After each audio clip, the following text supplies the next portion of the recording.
Namaku Arif Wahyu Triutomo, umur 26 tahun.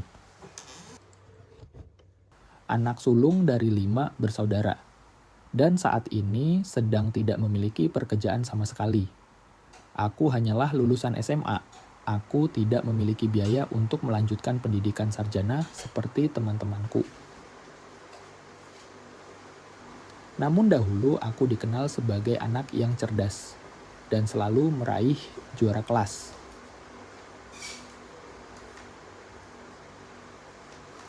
Keseharianku sekarang hanyalah berdiam di rumah dan tidak melakukan pekerjaan apapun. Aku adalah orang yang selektif. Aku tidak sembarangan dalam hal memilih kerja. Aku ingin bekerja di tempat yang gajinya lumayan besar.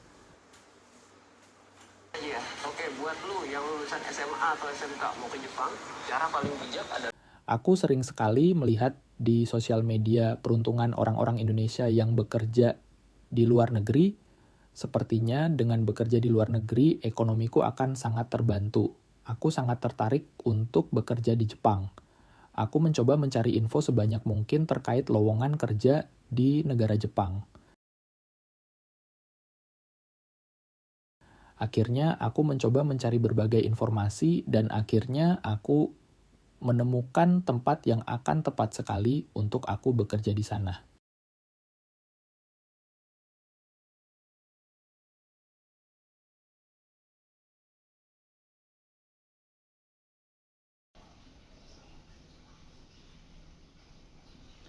Halo, Assalamualaikum.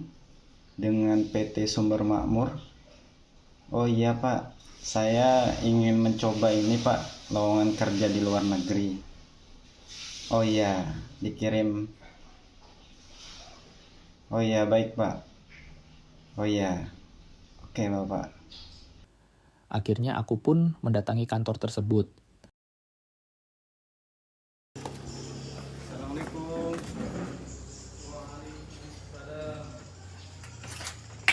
ya Pak, Mau bertemu dengan Bapak Anwar ya? Bapak Anwar ya, silakan Pak. Assalamualaikum. Silakan. Ada yang bisa dibantu? Ya Bapak, jadi sebelumnya saya sudah daftar online terkait saya ingin bekerja di luar negeri. Oh, yang kemarin daftar online. Ya, betul. Bapak Arif ya? Ya, jadi di sini saya ingin menyampaikan berkas-berkasnya saja. Mana Pak berkasnya? Boleh diterima. Diterima ya Pak ya? Coba saya cek dulu ya Pak ya.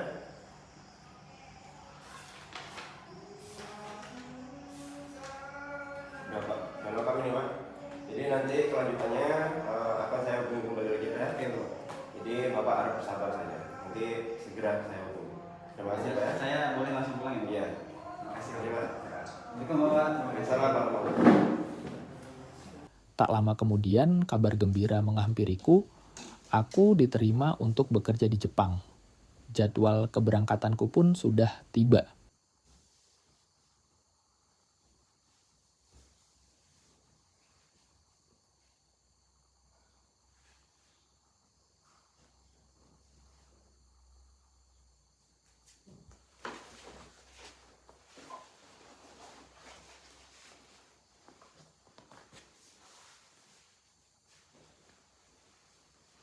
Wah, ternyata begini pemandangan dari atas pesawat. Sebelumnya, aku sama sekali tidak pernah menaiki pesawat.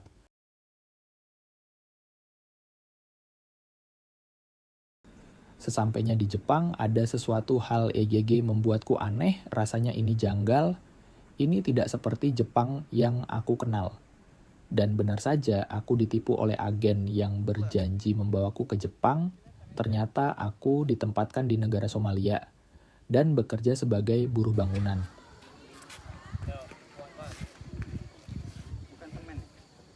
Bukan, semennya nanti.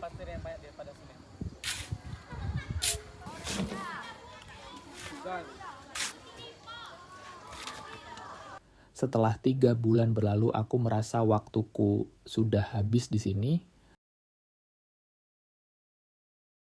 Aku harus segera mungkin kembali ke Indonesia.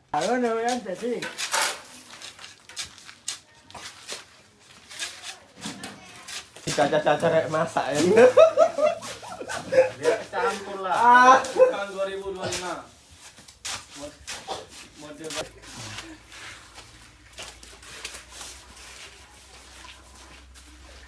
Lengkap ada.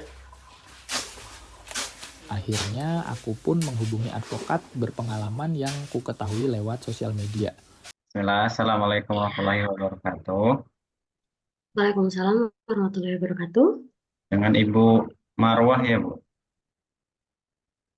Iya, betul. Kalau masih sendiri, boleh perkenalkan diri. Ya, nama saya Arif Wahyu Triutomo. Seperti yang sebelumnya, kan kita sudah kontekan lewat WA sebelumnya ya, Bu. Iya. Saya Jadi di kita sini akan konsultasi hari ini. ya melanjutkan pembicaraan.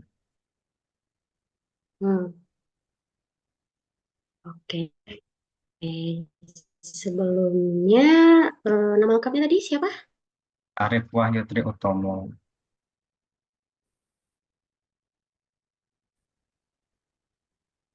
Oke, Indonesia itu di mana? Halo? Kalau saya kebetulan berdomisili di Bengkulu. Oh gitu, oke. Namun sekarang Ya, seperti yang semoga saya jelaskan sebelumnya, saya lagi bekerja di Somalia, negara Somalia. oke. Oke, boleh diceritain langsung aja, Mas, gimana permasalahan yang dialami? Jadi sebelumnya itu kan saya lagi nganggur ya, Bu. Mm-mm. Saya nganggur sudah beberapa tahun. Kemudian saya ingin mencoba peruntungan bekerja di luar negeri gitu, Bu. Saya lihat di sosial media gitu, di YouTube, di TikTok, kok banyak orang Indonesia yang rasanya sukses gitu.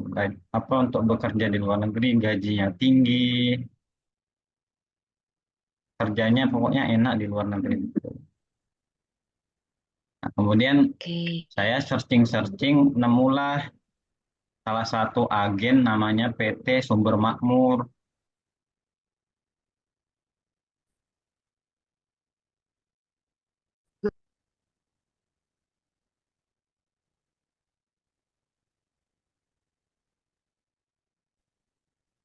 Halo?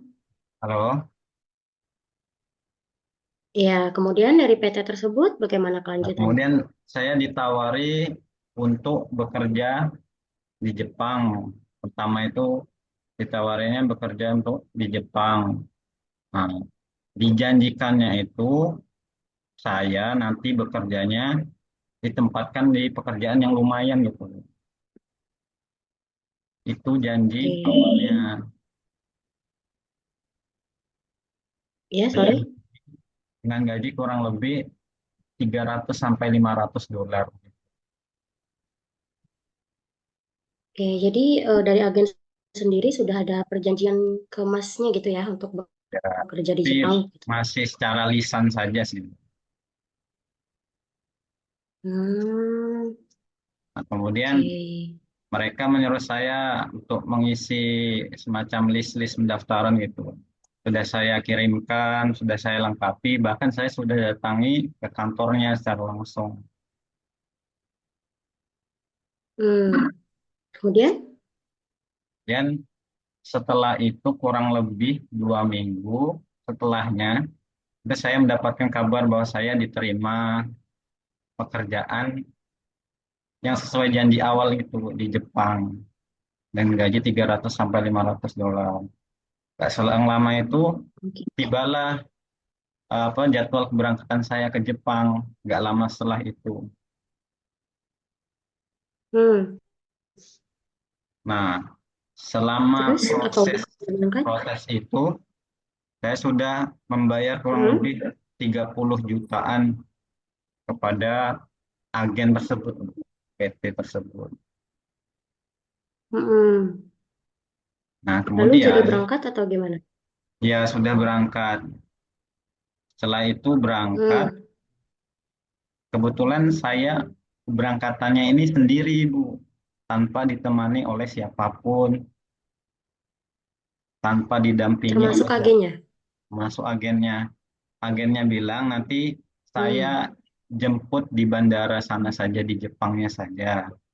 Nah, nanti kamu silakan ikuti arahan, sebelumnya sudah diarahin lewat WA. Nanti kamu ke sini, ke sini, ke sini, ke sini gitu. oke. Nah, akan tetapi Berarti nggak ada orang lain nggak rekrut. gimana Bu? Berarti yang terdaftar untuk kerja ke sana pada saat itu Mas sendiri gitu ya? Ya, kebetulan katanya sih yang keterima baru saya sendiri gitu. Jadi yang berangkat saya sendiri. Ah,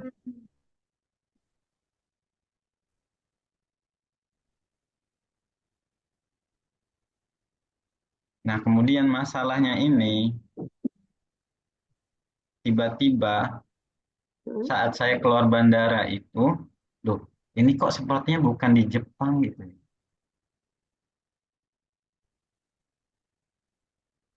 Keluar bandara bukan seperti di Jepang. Iya, karena mohon maaf, mayoritas Tapi, orang-orang yang berada di hmm, sekitar situ berkulit hitam gitu, Bu. tapi Masa di iya? tiket keberangkatannya ke Jepang. Iya, ke Jepang. Hmm, oke. Nah, mulai dari Terus, situ saya merasa aneh sekali ini, masa iya saya yang seharusnya ke Jepang sudah mengikuti instrukturnya bagaimana, kok mendaratnya bukan di Jepang.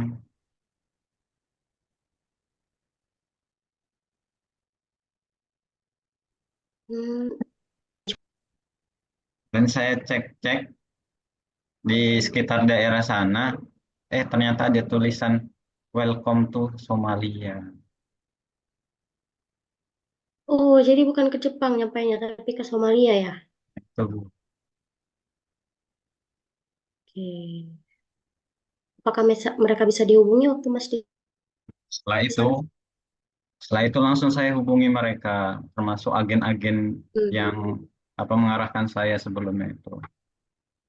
Katanya saya ditempati di sini dulu dalam beberapa hari. Nanti kemudian baru hmm, dilanjutkan lagi ke Jepang. Janjinya seperti itu. oh, Namun kenyataannya sudah 3 bulan berjalan, namun saya tidak ke hmm. Jepang, malah tetap bekerja di Somalia.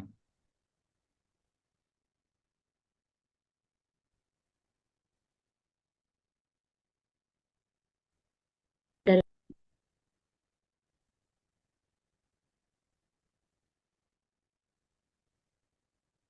Halo?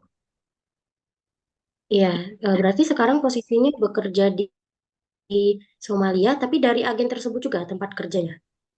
Ya, dari agen tersebut.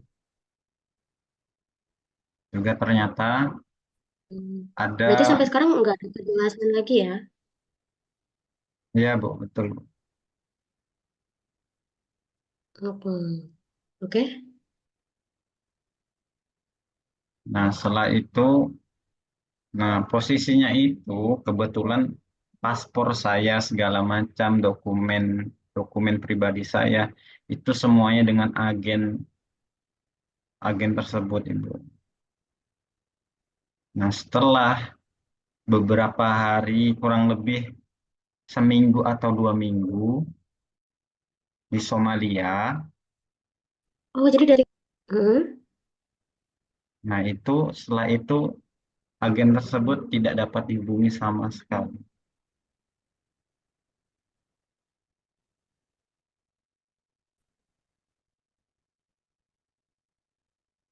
Nah, Gimana, Bu? jadi sekarang posisinya mereka udah nggak bisa dihubungi lagi ya? Sama sekali tidak dapat dihubungi. Entah itu PT-nya, agennya, ataupun orang-orang yang sempat saya tahu ada di bekerja di sana, sama sekali tidak dapat dihubungi. Oke. Nah, Oke. kemudian Yang perlu Ibu ketahui, kan janji awalnya kan saya ditempatkan pekerjaan yang bagus, lumayan bagus gitu. Cuma kok Ya. sampai di Somalia, saya pekerjaannya kok seperti tukang gitu ya, Bu. Di tempat, Tidak sesuai perjanjian ya. iya, mencangkul, ngaduk pasir. Padahal janji awalnya pekerjaannya itu Hmm, lumayan bagus. Kemudian kata agennya ini, nggak apa-apa oke, kamu oke. kamu kerja kayak gini dulu, nanti nggak lama kemudian nanti kamu ini kok apa nanti naik naik jabatan seperti itu. Ini hanya cuma tes-tes saja. Tapi kok sudah 3 bulan ini kerjaan saya tetap seperti itu. Malah jadi kesannya saya seperti tukang. Ada orang Indonesia lain atau tidak di sana? Ada Bu, beberapa orang Indonesia sama pekerjaannya. Apa mereka menemukan apa terjadi kasus yang sama sama Mas sih? Nah iya kebetulan kasus mereka ini sama seperti saya. Namun dari agen yang berbeda. Oke. Oke, ada lagi Mas? Ya, karena sudah berjalan lama, kemudian penghasilan yang didapat itu tidak sesuai dengan pekerjaan yang saya lakukan. Akhirnya saya capek sendiri begitu, Bu. Saya sudah muak bekerja di sini. Kemudian saya bingung juga ini, saya ingin pulang ke Indonesia, balik ke Indonesia. Tapi dokumen-dokumen saya tidak ada sama sekali. Saya bingung harus menghubungi siapa. Kebetulan saya orangnya awam sekali, Bu. Jadi, ah, Hmm, saya pengen gimana caranya saya pulang ke Indonesia kembali, ketemu dengan keluarga saya. Pokoknya intinya saya nggak mau lagi di negara ini. Tapi saya bingung caranya seperti apa gitu. oke, oke. Jadi Mas Arif, dari penjelasan, dari cerita-cerita Mas ini tadi, kemungkinan ini masuk ke ranah TPPO. Jadi TPPO ini em, tindak pidana perdagangan orang gitu. Jadi kejahatannya itu melibatkan eksploitasi individu. Jadi dengan cara mereka merekrut, kemudian menampung, mengirim, atau menerima seseorang ancaman, kekerasan, atau penipuan seperti yang Mas alami, atau mereka menyalahgunakan kekuasaan gitu untuk tujuan eksploitasi gitu Mas. Kemudian eksploitasi ini bentuknya juga bermacam-macam ya. Ada yang bentuknya seksual seperti pelacuran misalnya, kemudian kerja paksa seperti yang Mas Arif alami, termasuk perbudakan atau praktik serupa. Kemudian ada juga kasus-kasus perdagangan organ tubuh, bahkan ada eksploitasi anak juga gitu. Kalau di Indonesia sendiri itu ada undang-undangnya di Undang-Undang Nomor 21 Tahun 2007 tentang Pemberantasan Tindak Pidana Perdagangan Orang atau TPPO. Jadi ancaman pidananya sendiri itu meliputi hukuman penjara hingga 15 tahun dan dendanya cukup besar gitu. Jadi tergantung pada tingkat kejahatan dan kondisi korban. Kalau misalnya korbannya anak-anak, ya mereka bisa dilihat nih nanti mengalami luka berat atau tidak begitu. Sebelumnya tadi Mas Arif di sana udah bekerja berapa lama? Kurang lebih 3 bulanan lah, Bu. Oke. Nah, selama di sana mengalami kekerasan atau hal lain yang serupa gitu? Kalau lebih ke ancaman sih, Bu. Kami di sini Oke, gimana, Bu? dilarang melaporkan, tuh. Hmm, Nah, kami ya, sini bekerja di dilarang sini melaporkan apa? dilarang melaporkan pekerjaan kami ini kepada orang lain gitu, Bu. Nah, diancam kalau kamu sampai melaporkan, nanti kamu Hmm, dokumennya akan saya sita selama-lamanya. Jadi kamu tidak akan bisa pulang ke Indonesia. keluarga tahu? Keluarga saya kebetulan tidak tahu sama sekali. Karena saya pun kalau Hmm, ingin mengabarkan pada keluarga saya malu gitu. Padahal kan saya kan sudah mm, mm, mm. sudah gimana ya Bu? Ceritanya kan bekerjanya kan di Jepang, tapi kenyataannya saya bekerja di Somalia. Jadi saya malu untuk mengabarkannya gitu. Jadi keluarga, Nah, kebetulan jadi keluarga juga nggak tahu kalau sebenarnya di Somalia. tidak ya. Oke. Oke, tadi ada juga beberapa orang Indonesia di sana yang mengalami hal serupa ya. Ya kami diancam gitu. Hmm, sudah ada yang mencoba melakukan tindakan laporan misalnya? Nah itu baru saya sekarang ini Bu sendiri. Baru saya sekarang ini yang berani diam-diam konsultasi dengan orang yang lebih paham dengan kasus saya. Oke. Astagfirullah mati lampu. Mati listrik ya. Oke, kita lanjutkan saja ya. Ya Ibu, kebetulan di Somalia ini sering mati lampu. Oke.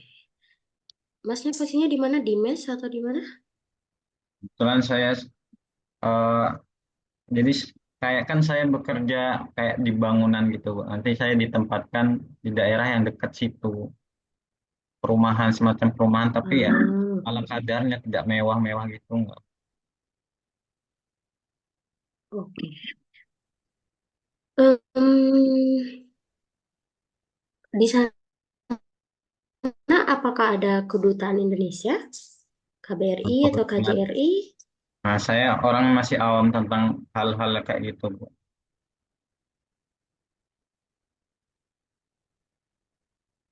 Gimana, maaf, bisa diulang? Saya kebetulan sama sekali tidak tahu apa itu kedutaan, fungsinya apa gitu. Saya awam awam banget, Bu. Nggak tahu apa-apa. Oke, jadi saya... Oke, Mas Arief, apakah bisa mendengar suara saya sekarang? Iya, Ibu, sudah, Bu. Maaf, mohon maaf ya, Bu, tadi jaringannya di sini emang seperti itu karena mati lampu tadi. Oke, baik. Kalau gitu, tadi apakah ketika saya menjelaskan tentang KBRI, Nah, itu, Bu, apakah saya sudah... masih masih belum jelas Hmm? tentang fungsi KBRI itu apa sih, Bu? Apa KBRI itu? Oke, jadi KBRI itu singkatan dari Kedutaan Besar Republik Indonesia. Kemudian ada juga yang namanya KJRI. Kalau KJRI ini Konsulat Jenderal Republik Indonesia. Nah, fungsinya kedutaan Indonesia di luar negeri, baik itu KBRI, KJRI, mereka ini meliputi beberapa aspek penting, Mas, yang bertujuan untuk mewakili dan melindungi kepentingan Indonesia dan warganya di negara asing. Jadi mereka ini berfungsi untuk melindungi warga negara Indonesia atau WNI, baik itu dalam hak dan kepentingan WNI yang tinggal di luar negeri, baik itu bekerja atau berkunjung ke luar negeri. Kemudian mereka ini juga bertugas untuk memberikan bantuan hukum WNI yang menghadapi masalah seperti kasus hukum, deportasi atau eksploitasi begitu. Kalau pelayanan konsulernya sendiri itu mereka akan mengeluarkan dokumen resmi seperti paspor, visa, kemudian surat keterangan juga. Kemudian mereka juga bertugas mencatat kelahiran di sana, kematian, pernikahan, atau bahkan perceraian WNI yang terjadi di luar negeri begitu. Apakah bisa dipahami? Oh, jadi intinya tempat berlindung orang-orang Indonesia di luar negeri gitu ya, Bu, ya? Iya, betul. Selain tempat berlindung, juga mereka mengurus surat-surat penting tadi yang seperti saya jelaskan begitu. Jadi kalau misalnya warga Indonesia ada permasalahan, mereka bisa datang ke KBRI atau KJRI sendiri. Nah, berarti paspor saya itu bisa balik lagi atau bagaimana ya, Bu? Tadi paspornya lagi sama agen ya? Ya, sama agennya. Iya, harusnya bisa kembali ke Mas sendiri karena itu bisa diurus ke KBRI atau KJRI di sana begitu. Jadi nanti dibuat ulang gitu ya, Bu. Iya, betul. Ini setelah saya cek dan cari info, sepertinya di wilayah Mas ini ada kok KBRI. Namanya KBRI Nairobi. Itu letaknya di wilayah Kenya. Waduh, kan di Somalia berarti ya, Bu. Iya, belum pernah ke sana? Belum. Oke. Jadi ada hal yang perlu Mas lakukan secepatnya, yakni menghubungi narahubung yang bisa membantu Mas begitu. Jadi eh, sebenarnya Mas bisa mengecek langsung di website resmi atau biasanya Mas itu bisa cek di Instagram KBRI tersebut. Nanti biasanya di sana ada narahubungnya. Oh, langsung Hmm. saya cek deh, Bu. Iya, coba dicek dulu di Instagramnya, apakah ada narahubungnya di sana atau di websitenya. Apa, Bu, tadi namanya? Website resmi KBRI Nairobi. Nairobi. Iya, betul.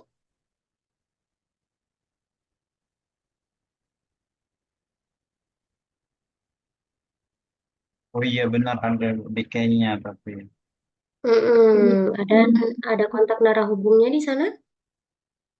ada, Bu, bisa ada apa? Pokoknya nomor staffnya ini, Bu. Iya, betul. Jadi nanti Mas Arief bisa minta tolong ke sana melalui narahubungnya. Kemudian nanti di sana silahkan Mas ceritakan secara detail dengan sejujur-jujurnya terkait apa yang Mas alami sekarang. Tuh. Alhamdulillah kalau kayak gitu, Bu. Iya, jadi kenapa harus lewat KBRI? Jadi eh, KBRI ini merupakan jalan yang paling tepat untuk menyelesaikan masalah yang Mas alami sekarang. Nanti Mas di sana juga akan dipandu dan dibantu sampai tuntas terkait yang Mas alami, begitu. Nanti saya di sini juga akan mencoba membantu melaporkan kasus yang Mas alami kepada pihak berwajib yang ada di Indonesia, gitu ya, Mas? Dia, Bu, terima kasih banyak, Bu. Mungkin ada yang mau ditanyakan lagi? Berarti yang perlu saya lakukan secepatnya menghubungi Hmm, KBRI, ya. tapi saya kemungkinan besar masih bisa pulang ke Indonesia kan, Bu?